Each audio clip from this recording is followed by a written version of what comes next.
That should be the first thing you consume so that it facilitates a certain easy passage of food. Today, colon cancer, intestinal cancer are becoming so big, the incidence would be much lower. It enhances the aura within the system.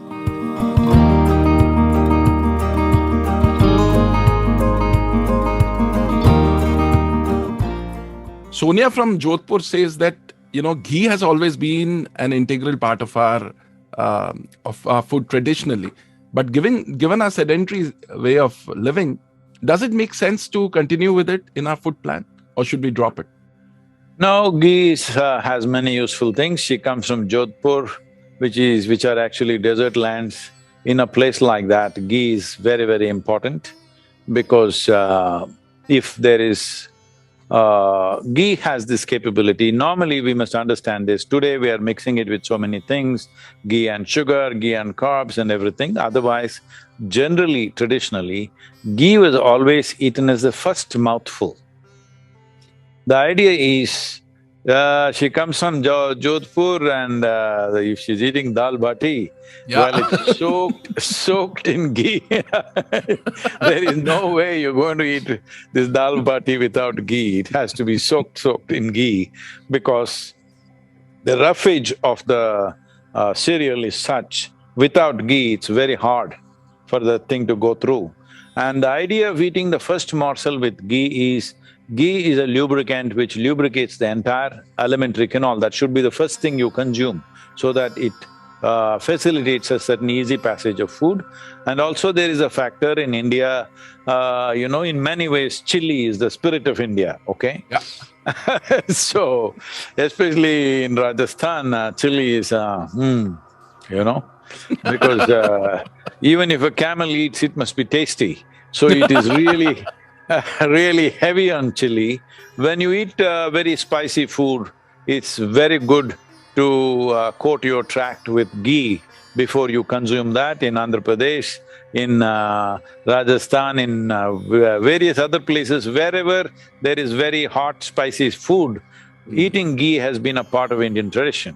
Leaving that aside, the importance of ghee is it keeps the alimentary canal clean. See, one important aspect of being physiologically and psychologically healthy is you must have a clean colon. If you go to an Ayurvedic doctor or a Siddha Vaidya, if you have any kind of problem, even if you say you're mentally disturbed, first thing that they do to you is you have sleepless nights, first thing they do to you is to purge you. Because a clean colon is vital for all these things.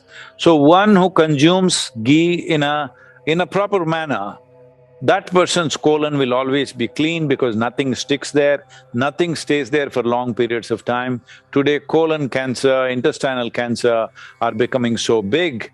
I would say it is not that you can prevent this absolutely, but the incidence would be much lower if there is a certain amount of consumption of ghee.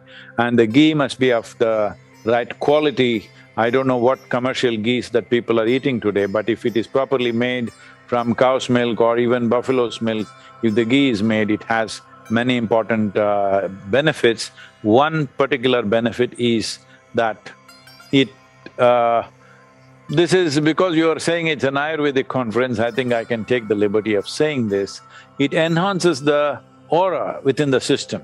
The cellular aura will go up and you will have a higher sense of aliveness in the system, which becomes visible in the way you are to people. It's not just by eating ghee. At the same time, if you eat ghee and carbohydrates together, if you ghee and sugar together, then it adds as fat. But if you eat just ghee or just with a small morsel of food that you eat ghee in the beginning, then it works more as a lubricant.